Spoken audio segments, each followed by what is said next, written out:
Hello to another installment of Red Scare TV. I'm, of course, your host, Red Scare, and with me I have a good comrade and close friend, Comrade Net of the Arizona Rebellion. Well, I mean, I'm not really part of the Arizona Rebellion, but I am the first broker. Well, more specifically, the Jewish American Socialist Boon, correct? The Jewish Bundist diaspora movement or Bundist movement in the broader context, but yes. All right, I want to apologize first and foremost. I do have my new puppy. She can be a little loud. But yeah. So, Net, how are you doing? Been a long time no see type ordeal. Fighting insomnia, getting more with getting stuff situated. I'm working with PSFM to work out some information that's, because Jason's wanted this stuff for a while, but there's been a lot of hiccups. And although I do enjoy the idea of bringing this to social media, that's never my first place. My first place is first and foremost on the streets. So I've been busy with that. Comrade broke mom, had her ovaries removed, and she was not in good shape. Oh, I'm sorry to hear that. Yeah, but she's fine. I mean, she just needs to not drive. So if she's watching, do not stop driving. All right. So before we begin talking about the events in Ohio directly, you said you had something you want to read off.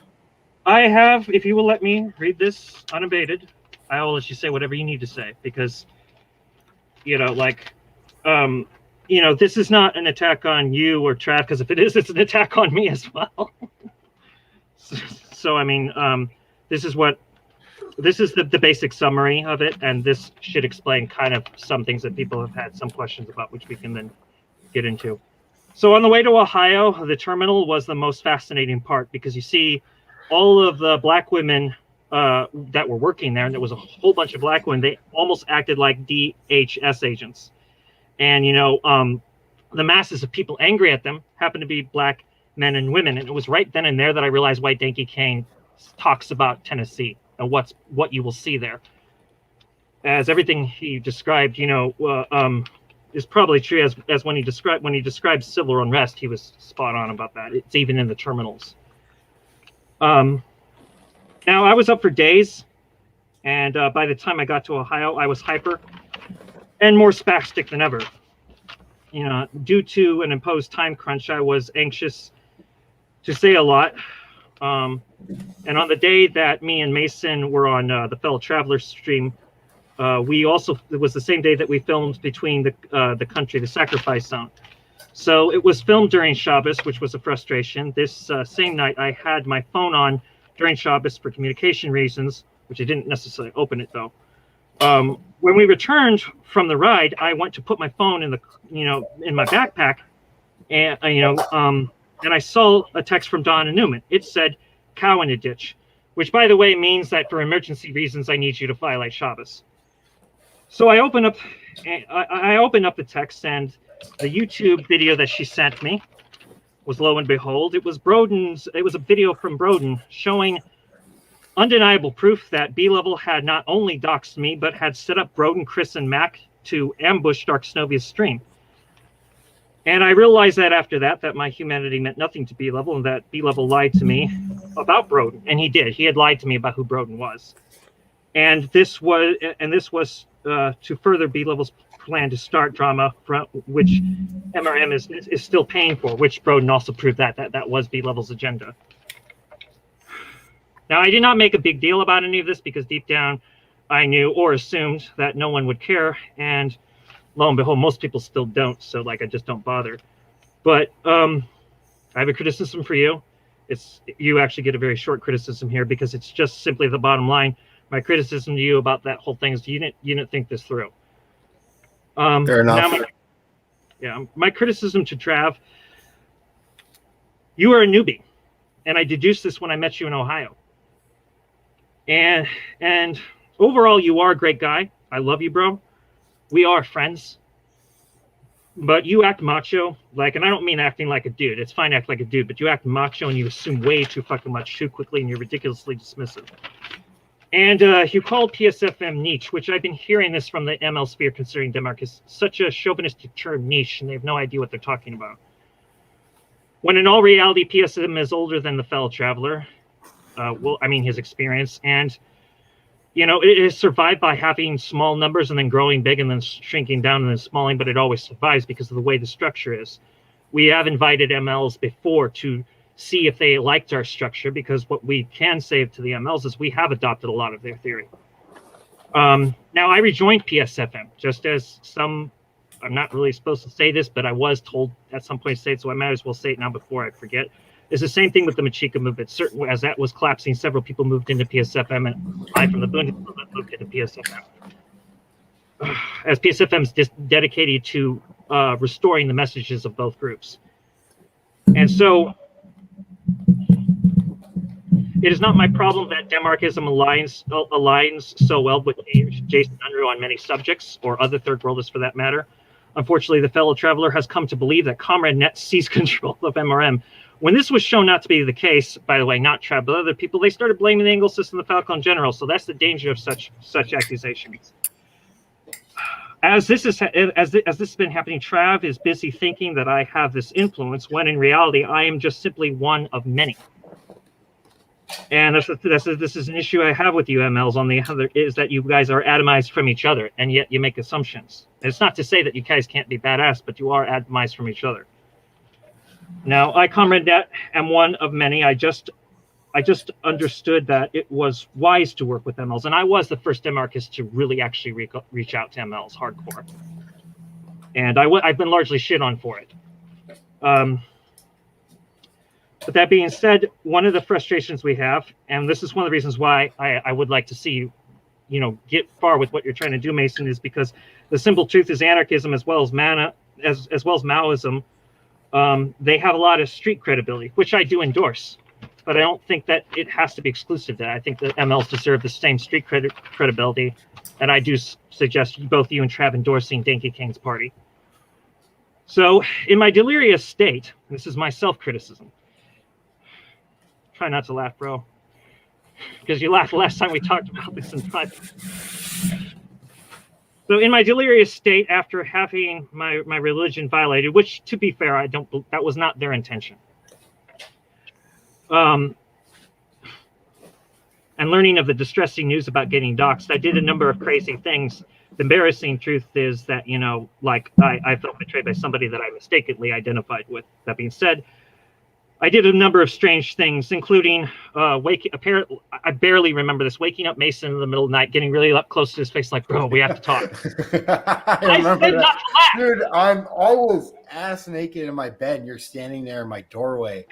I didn't expect you to be ass naked. That was... Net, what the hell are you doing in my room? Get out. And you're like, oh, sorry, and you went back to sleep on the couch. Is that really what I did right after that? Yeah, you just went back to sleep on the couch because I went to check on you. Shit. Like 5 minutes later, I'm like, I better check on him. Next thing you know, you're just passed out on my fucking couch. Yeah. I will say I'm sorry to Chad and Tifa. Bro, I'm sorry. I traumatized the fuck out of him. In his defense, despite my criticism, I traumatized the living shit out of him. I'm pretty sure I confused him. And this is what I can remember. And it's only in jumbled because, as time goes by, it gets more jumbled. I barely remember going near your room at all. Actually, believe it or not, when I woke up, I thought that was a dream. But anyway, yeah, so, I said and did a number of embarrassing things. And I traumatized Trav with venting about my past. I only barely remember it because what I recall most was Trav teaching me how to fight, which is what I've wanted him to show me how to do for a while. And there was that brief moment, and for some reason that's what I remember. I guess because I cherish that. He was literally showing me things I hadn't seen before. The guy can kick ass. All right, Nat, we need to speed this along a little bit. I just read the whole thing. Oh, okay. That works. So anyways, yeah, you got that out of the way. Now let's talk about what happened in Ohio, because some people think that this was a publicity stunt. No, it was sort of planned a couple of days in advance. I had mentioned bringing up a guerrilla documentary, like an impromptu guerrilla documentary. And I look back on it, and I think it was a good project, but I'm not happy with some of the things that got left out. Like, for example, right here in town, there's a sign with the amount of overdoses that have taken place in the county, not the town, but the county. And if you've been in Ohio long enough, you know that that's kind of a common staple of just any Ohio county, or at least at some point it probably was during the height of the opioid epidemic. For example, one of the places we filmed was Worcester, Ohio, and people don't understand just how bad that place is. I think the population is less than 5,000 people, maybe more, maybe less, give or take. And it has like a crime rate that's 92% higher than the rest of the state. I don't even think Cleveland is that bad, to be honest with you. It looks just like the slums of Philadelphia, and it looks like all the pictures of like the worst places, of the streets of Wales, like the actual ghetto of Wales, Yeah. which is pretty bad. And that's what was so interesting. It's like, okay, yeah, this is pretty fucking bad. Well, I think it goes to show is just how, imperialism's come back home to roost. You see the same sites everywhere, and you see the same sites twice, in one day possibly. The same places twice in one day. And I really think it's just come to show that imperialism is now cannibalizing itself. It's coming back to where it started, and it's eating its own tail like an Ouroboros,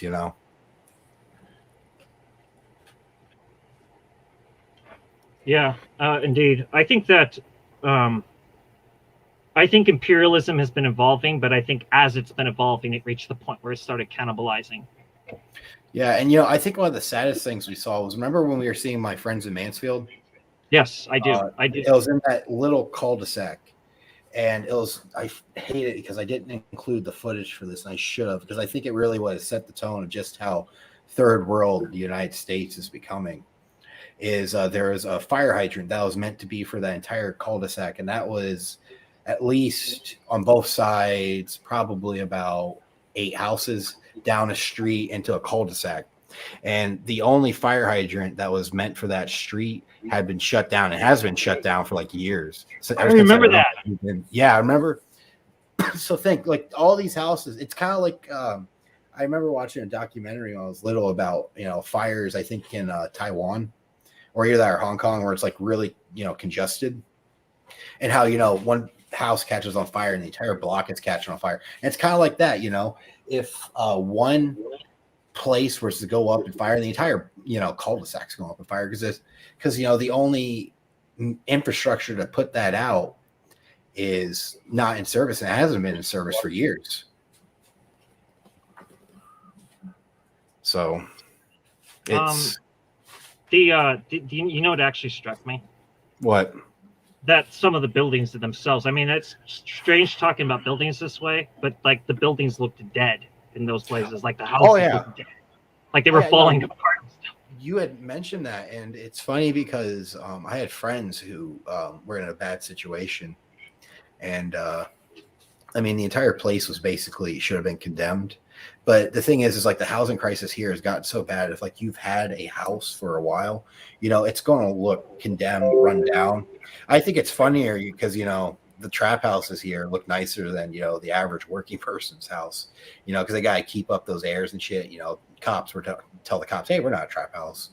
But, I think it's funny because, there's these rundown houses and, it's just a shame to see because, kids got to grow up in that.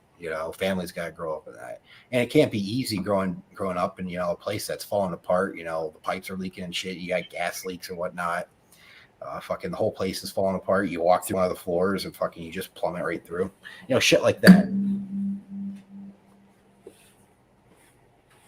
Then you have like all these abandoned old factories everywhere, and it's just depressing to walk through the more industrial side of my city because the only thing that's there anymore is what is it? Is a machinist plant, where they make machines to make parts, and then there's Republic Steel with it, which that's a good paying job, but you need a letter from the president just to even get in there, And it's like people are so locked out from good jobs because the job market's so shrunken.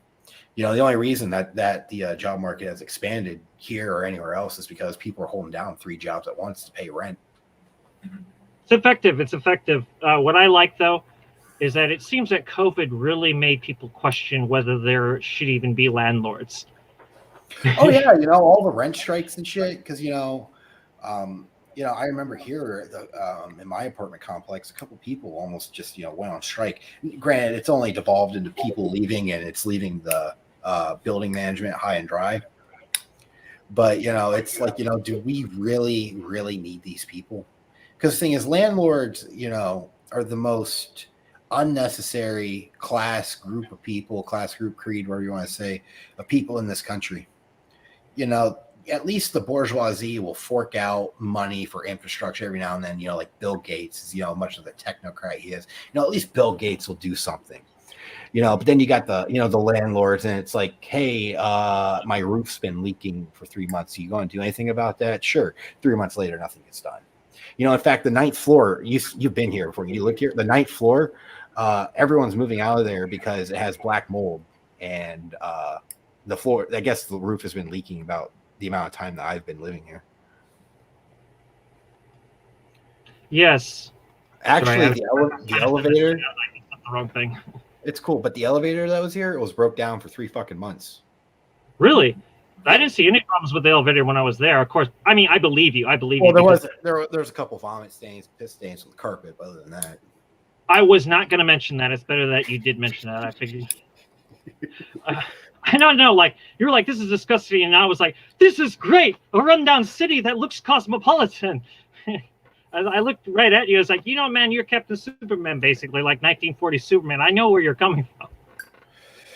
Dude, and it's just people, I don't think people understood what we meant when we called this a sacrifice zone, because, there used to be all this industry here. There used to be, this, I think one of the comments in that video put it best when they said that, that Ohio used to be, the heartland of America, There used to be jobs, factory, culture here, and now where's all that now? It's all been sacrificed for modern day imperialism and capitalism. Yes, it has. And not only that, now they're acting like there's going to be this swift recovery because of Biden. Like, you're hearing it all through the airwaves. I'm like, but he has not only not changed anything. He's supported the worst shit from Trump, like Jerusalem being the capital of Israel, in a surplus in a stimulus package. Mind you. It's well, I'll give Trump credence on two things, and that is that he tried to revamp the merchant marine by creating a pipeline for veterans, get in the merchant marine, and his tariffs actually did keep the steel industry strong. The company that I was working for out on the lakes used to be a foreign company. I think they were German, but then, Cleveland Cliffs bought them out. That's the first time a major American company has really held that much stake on the Great Lakes in terms of steel production. So, he did do those two good things, but I don't really know if you could fully attribute it to that to him, because he was kind of a, idiot. I don't really think he made any conscious decisions. I have a question, which actually is more directed for the audience, because I still don't fully geographically always understand where the Great Lakes are, because I'm more familiar with things like the Mississippi and Missouri. So what's the difference between that and the Great Lakes? The what? What's the difference between the Mississippi and Missouri and all that and the Great Lakes? I don't even think they connect. I might be wrong on that, but they don't connect. The Mississippi River is more agricultural trade. A lot of grain and stuff gets transported up and down it. The Great Lakes is more geared towards iron ore production. So, for example, you have stone, iron ore, taconite pellets, and limestone, which are all used in the production of iron ore for, cars and stuff. But it's very minimal anymore that there's any grain or agricultural trade through that. Sometimes you haul salt, but it's not really preferred because the salt rots out the boats. And to clarify for people, this was a diplomatic thing between Mason Steiner's vision and PSFM, but not just that. This was basically saying yes to Dr. Weisfeld about his United Intercommunal Convergence. What do you mean by that, Matt? That is what do you mean by that? Okay. That is really who MRM is taking their orders from, is the United Intercommunal Convergence, which does include PSFM, but it also includes Maoist and anarchist formations. It's completely endorsed by third worldists. And it would even involve working with the MLs, but the problem is getting the MLs of North America to organized was something we were hoping that you would help do, because like they don't want to hear this, but they are atomized from each other in the United States. Oh yeah, it's been like that for a while. Yeah, the best we've seen is Danky Kane's party. You know, Danky has what you were looking for. You know, him and FDK, like they had the idea. You had to a non-sectarian Marxist Leninist organization that was open to Maoism as a tendency, but you know, like, which is what you were calling for. You said you wanted to get the Hojists and the Ducheists and everybody together and solidify both the proletarian and the lumpen proletarian under a line of democratic centralism. That was and I want to bring something up, a comment someone made from Spectre V. Broken elevator equals accessibility violation, right? And I would say, yeah. In fact, this building used to be a senior living building, but then a new company took it over, and younger people started moving in. But the thing is I know for a fact that there's at least 3 different people here, and you can see it in their face and how they move, who've had strokes, who can't make it up them stairs. And there's a couple people who literally, my next door neighbor's elderly. He had to stock up food for a full month, and even then that wasn't enough because he had to abandon and go to his kid's place. Yeah, that's not right. The what has happened, like you mentioned, the liquidation, and in Ohio this is true, because this is not really true at all in Arizona, but in Ohio, yeah, that's true. Actually, Mason Mason knows a lot about how that works. Yeah. But no, I mean, I forgot what I was going to say. So you go ahead. No, you go ahead, because I forgot what I was going to say. But no, I mean, I see what's happening here in my home state, and growing up, you're kind of protected from that. You don't notice it. You just think, it's cops and robbers. Everything gets solved in a day, like it's a Marvel film. It doesn't. In fact, it's ongoing. Nothing's getting solved. There has been, like I was trying to get to earlier before I lost my train of thought, there has been some recovery, very minimal recovery, but I don't think it's going to last long. The economics are there for another big crash. I was watching a video that we're either at the point where we either have to stop producing currency or produce more currency and hope that we can ride this out, because everything's just about to take a shit. Stocks currently are way overvalued, and everything's just about to plummet. Mark my words, everything's about to plummet. Stocks are overvalued. We're printing money like it's the Weimar Republic. Everything's about to go real bad real quick. I don't think it will go like Weimar bad, but I'm thinking like 08 recession levels bad, because we still have a fairly good safety net in this country. But I agree. I don't think we're looking for a crash. I think we're looking for a slow fall, and when it falls, people are going to know what the fuck happened. Yeah. Because that seems to be the strategy of the economy, is to get people to be so distracted they don't see it falling fast. Oh yeah, well no, and it's like fast. It's hard to explain what I mean by that. It's anyway. I find it interesting that there's these channels that they report on financials and the stock market, and I watch a couple of these, and one of them was, of course, talking about that, the fact that all the major stocks completely overvalued, we're printing too much money.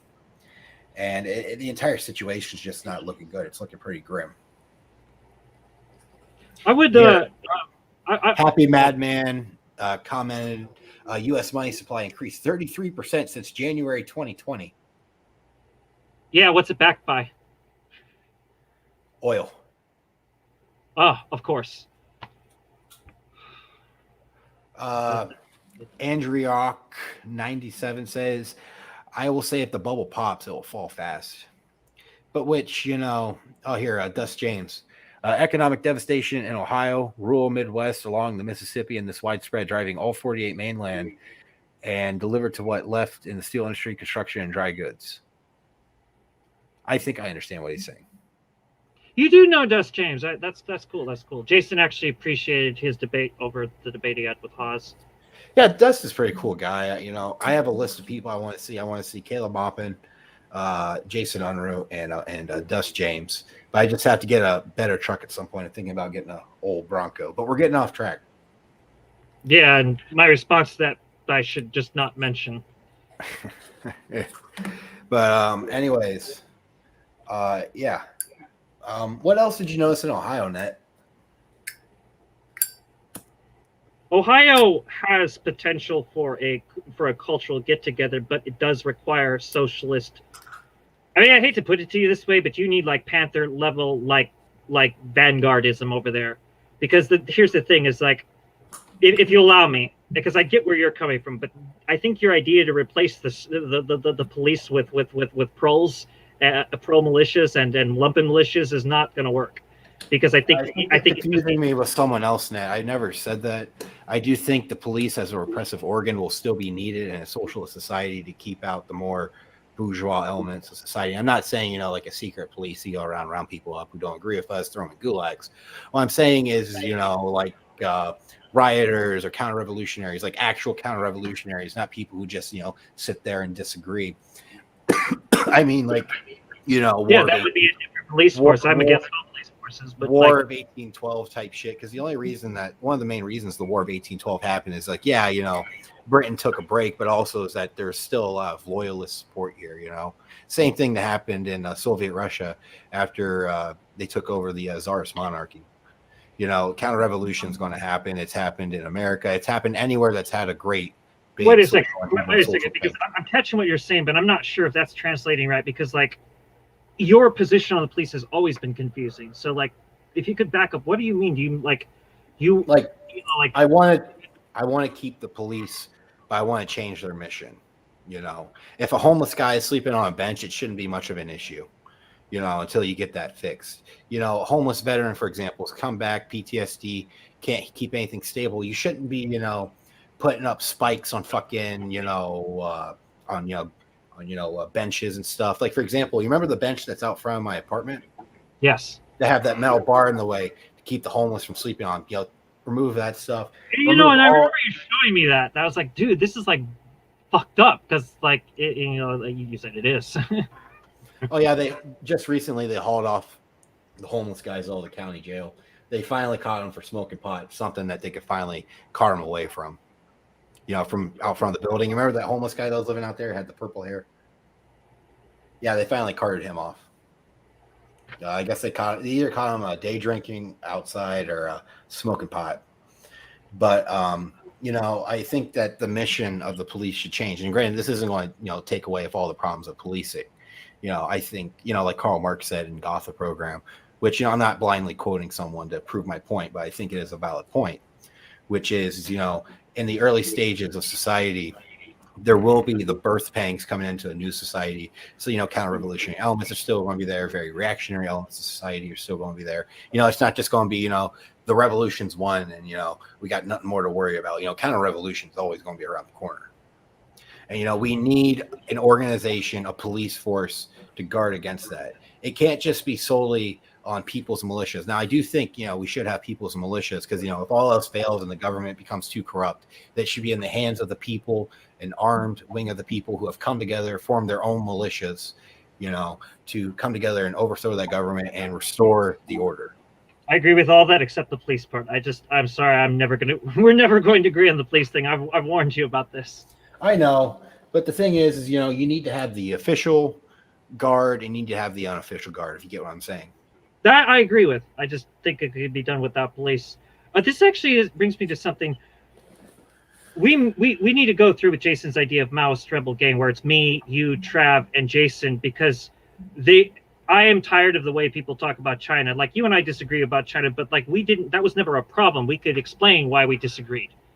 You know, I want to bring up something that Dust James just real quick said. Community control of the police simply changed their purpose from serving capital to serving the people.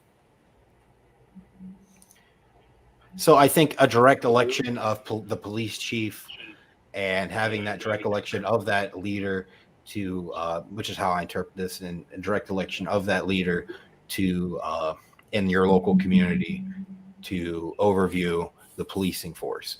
And he responds directly, not just, you know, city officials, but also the people themselves in democratic elections. And this also goes back to something I've said, is we need to democratize the bureaucracies that are in this country. Because the thing is, you can't just have one person running everything. You do need certain groups to run, you know, certain organizational bodies within the government. Can you do me a favor? This is a radical request for you. Okay. But like, I don't think people know how close you and I and Jason actually are. in a way that's least disgraceful, could you show people what the alternative American flag looks like? If you could bring it forward. Like, I know you've said it before, but the Right fact here. that I have to explain this to people again, yeah, what does that represent?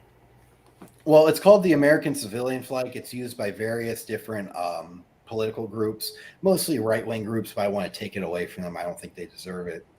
But it's inverted. It means we're going a different direction. In fact, it's also called the civilian peace flag because it's mostly white. And within Western cultures, the white flag symbolizes peace or surrender. So this means that, we're going for a better, more peaceful world, a better, more peaceful America. No more imperialist wars and such. The stripes are going in a different direction because we're going in a different direction, a new America. This is different from some other. Some people have this idea of what America should be in leftist circles, in communist circles specifically. And I don't think that we should necessarily improve America, but I think we should move into a new America, a post-America, in which, based on, we the people, destroy the current, how's the we the people go, that in certain times and certain circumstances, we should destroy the Shake off the boundaries of the institutions. Of the Panthers copied that. Yeah. And, that's something Ho Chi Minh said, too. I think one of his, I have the selected works of Ho Chi Minh, and in it he quotes We the People. I actually have his selected works sitting at my feet right here. He quotes. You're so lucky it's against my religion to steal from me, because you saw me. I wanted to take that book. But anyways, what I'm saying is to break ties and to break the social contract. That's the word. That's the term I'm looking for. To break the social contract that currently binds us to the current social order and the current social constructs that maintain the current system. And to form a new America, a post-America, one that has intercommunal connections with the communities. The natives have a better say in things.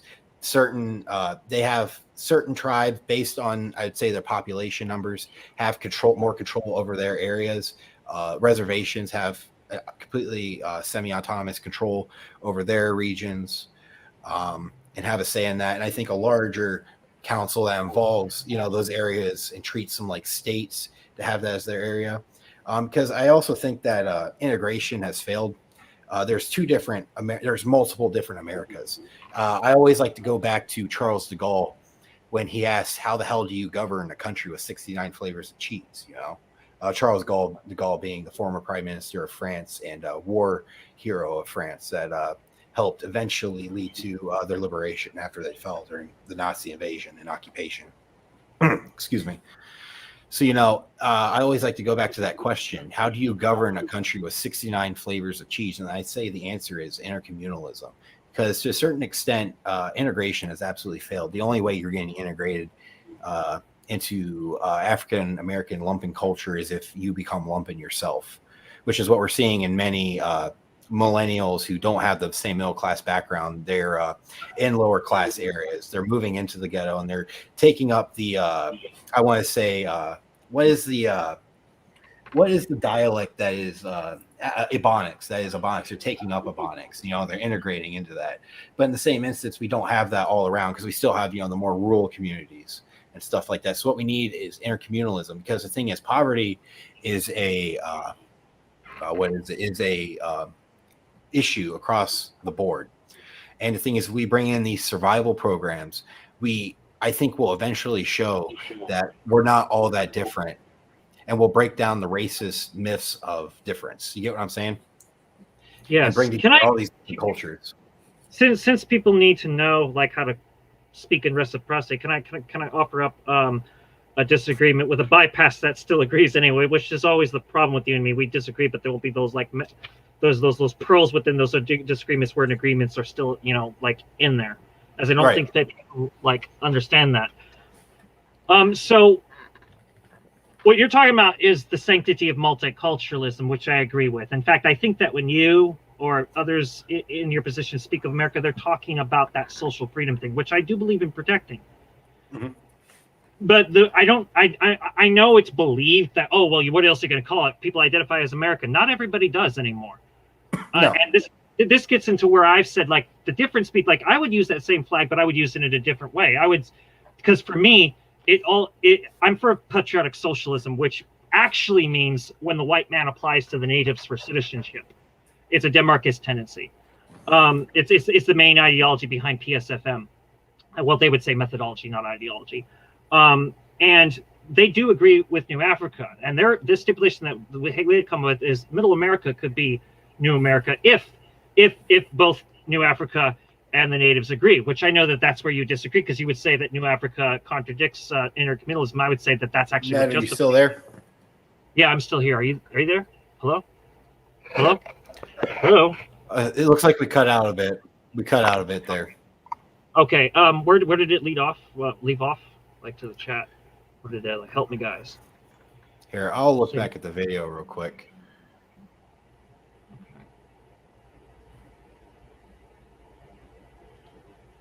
Falcone says she made a case for indigenous liberation on her channel.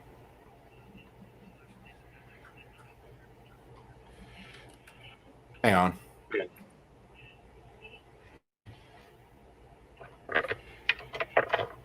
You were talking about New Africa and how it contradicts intercommunalism. No, I was talking about how it doesn't. It's particularly verified through intercommunalism, and this is one of our big disagreements. Yeah, I mean, I'm going to get called racist. I'm going to get called a colonialist, but I don't fully agree with the idea of New Africa, but which you see that as more of a cultural national autonomy thing, without borders. But I do believe that in the Black Belt they are entitled to what they're asking for. More than 400 years they labored over it. And, right, but I'm looking more at the population statistics, and the thing is there isn't that much of a African American presence as there was when you could have vouched for like a New Africa. I think like back in the 30s, back when the CPUSA was vouching for it, way back in the day. You keep cutting out, Net. But I'm not saying African Americans shouldn't have a right in this country, but I'm thinking is with intercommunalism coming together, we don't need a New Africa. Whereas Native Americans who have had this land still have this land and still have territorial rights in the form of reservations, should still be able to hold sway from their areas. You know what I'm saying?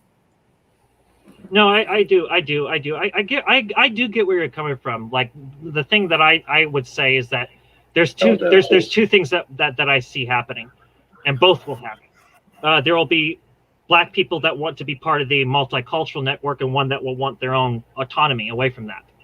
And I think both are valid. I also would say, though, that if we're going to really take revolutionary intercommunalism seriously, we have to explain like how we all intersect with each other, whether we realize it or not, because that's constantly missed. And I do blame that on popular. All right. So anything more of Ohio you want to talk about? Yes. I do. Hold on a second. I'm trying to make sure that I sent this out to everybody.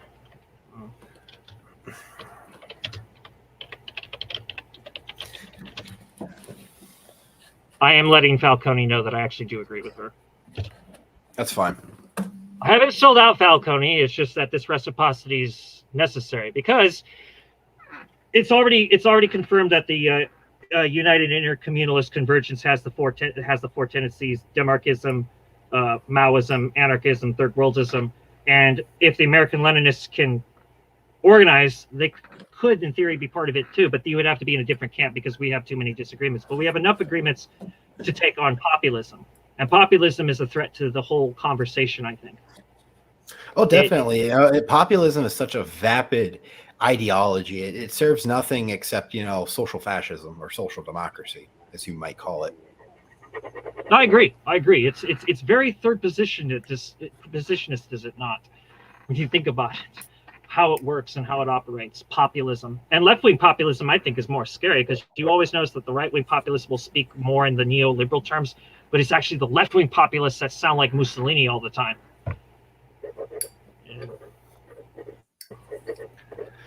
All right, I'm trying to think about what else we didn't cover.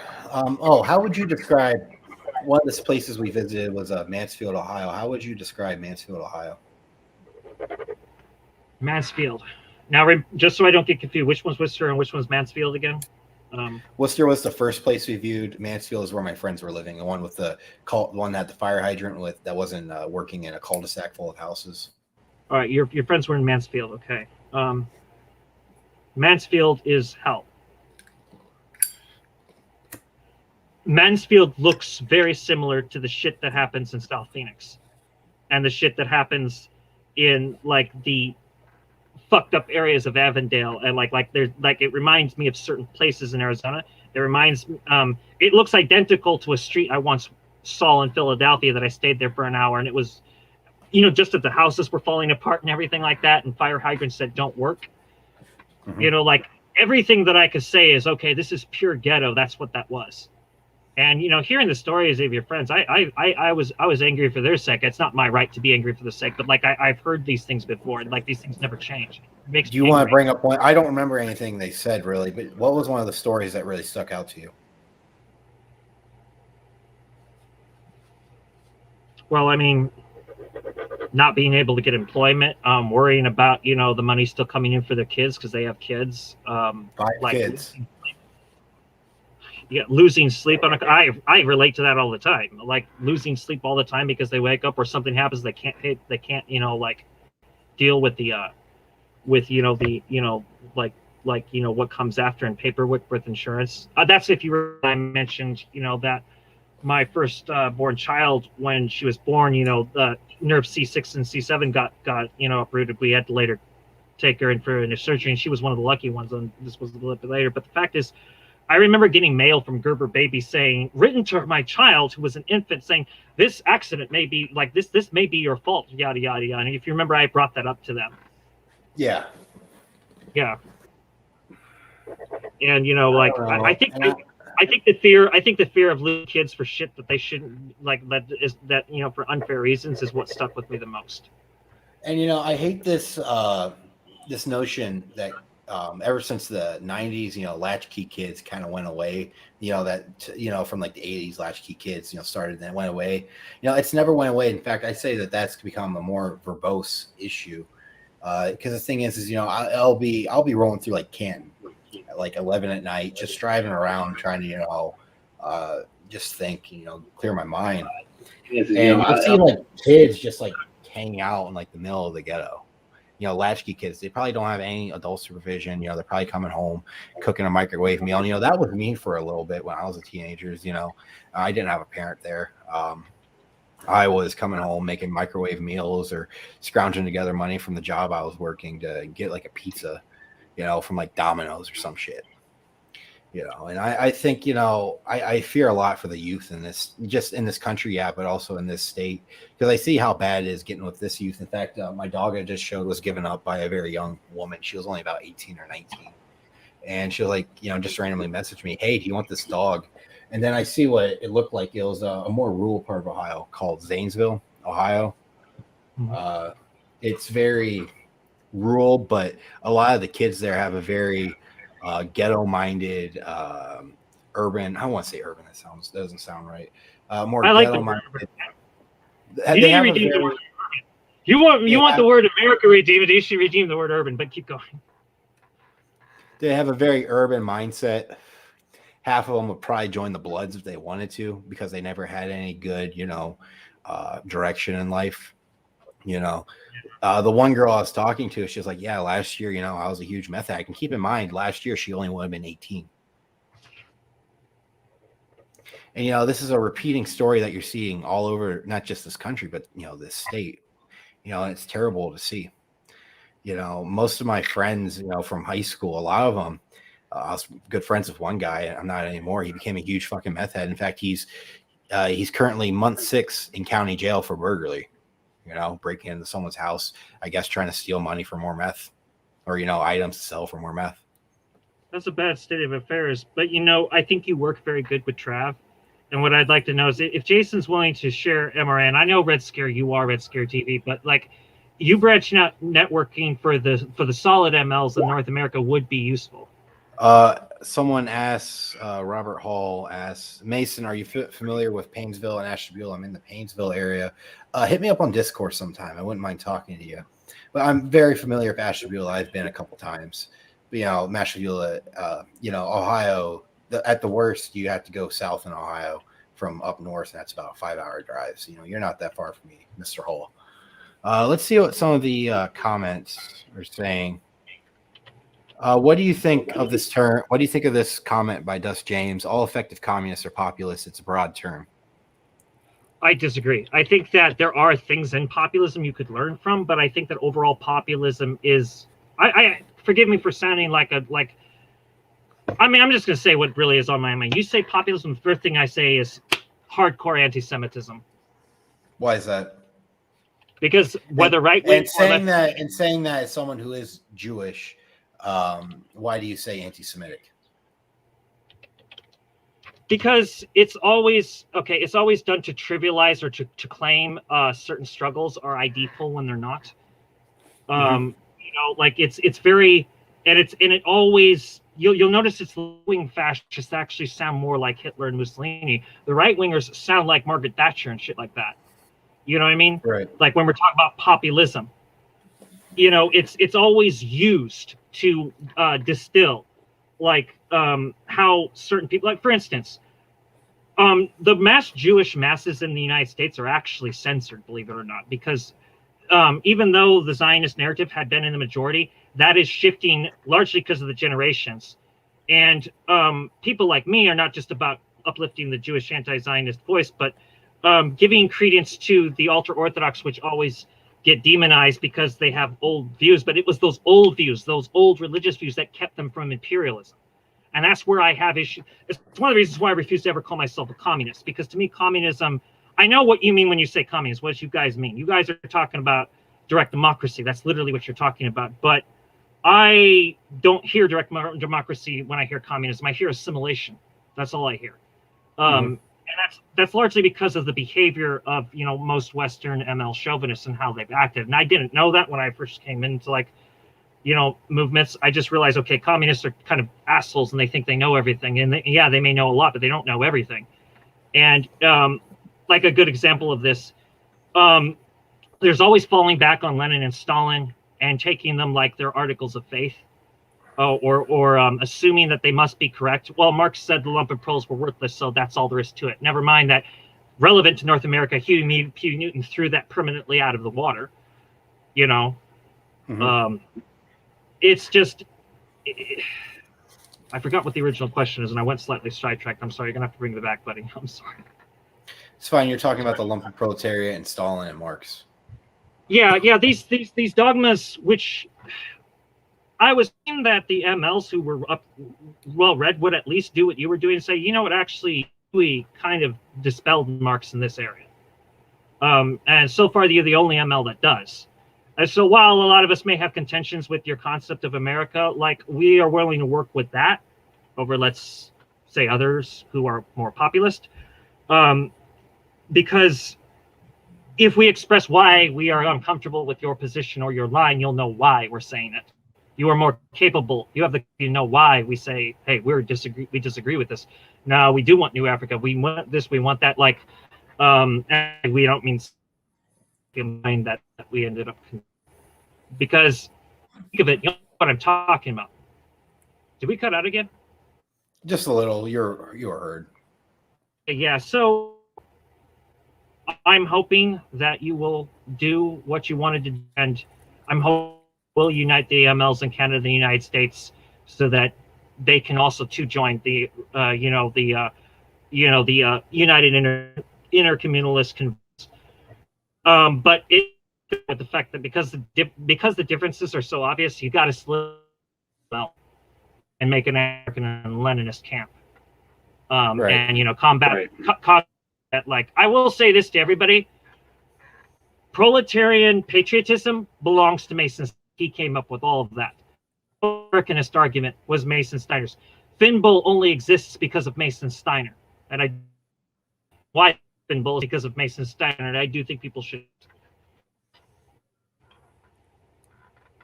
Nat, you cut out a little bit. Could you repeat that? Keep cutting out. Now you cut out, bro. I think it's the broadband, because I got a couple other people using my Wi-Fi. Right. What I was saying is that I do think everybody should know that proletarian patriotism is a Mason Steiner thing, not someone else. Also, it was Mason Steiner who made Finbull. There would have been no Finbull without Mason Steiner. And I do think people need to know that, because they often say, like, people will know who Jason is, and they'll notice that Jason's close to this guy Mason. They don't know who Mason is, and I think people need to know for once who you are. You're the guy that put Finbull out there, and you were the guy that started proletarian patriotism. Thank you. All right. Do you have anything more about Ohio you want to talk about, Comrade Net? There actually is good restaurants. Yeah. Well, I mean, we only went to Bob Evans, so I don't know about that. That was an interesting adventure that I think we would both want to keep classified. But yeah, you freaked out the fucking waitress talking about politics. And I got into the Bob Evans. I was like, Net, let's not talk about politics. Let's have a nice little breakfast. Next thing you know, you're talking to, on a Sunday to all these evangelical conservatives about communism. I'm getting weird looks. I'm just kind of like, this is great. Fucking amazing. But yeah. Yeah, well, that's what I mean. Sleep deprivation, even after like getting like, I don't know how long I had slept after you described it, but it would have had to have been late from the way you're describing it. And like, that's the part that haunts me the most, is like, I made a total ass of myself throughout a lot of that shit. I mean, in fact, actually, it's worse than that. When Trav picked me up, because we were having a hard time getting from me to you at the terminal, I started agitating in front of a gas station. And he's like, bro, I don't think they're going to understand what you're talking about. You're saying all this stuff. It's like, oh shit, you're right. He's like, yeah, just come in the car with me, bro. And he's like, bro, did you sleep at all? I was like, no. He's like, damn it. It was funny. But he's like, but hey, I'm glad you're here. Like, I do love the bro. Like, he's one of my favorites, but he can be kind of a moron about shit sometimes. That's a personal opinion, that. True. Oh, look, I'm not hurting him. He talks smack, I talk smack. We're fine. Me and him are actually fine. We're good together. It's just we're better when someone else is with us. That's how me and him are. All right. Well, if I have nothing else, I have nothing else to say. If you have nothing else to say, I'd say we end this stream. Cowboy culture is pretty interesting. Look into it. I already am. I wear the hat, man. Yeehaw. All right. So if you have nothing else to say, I think we can end it here. Red salute. Red salute.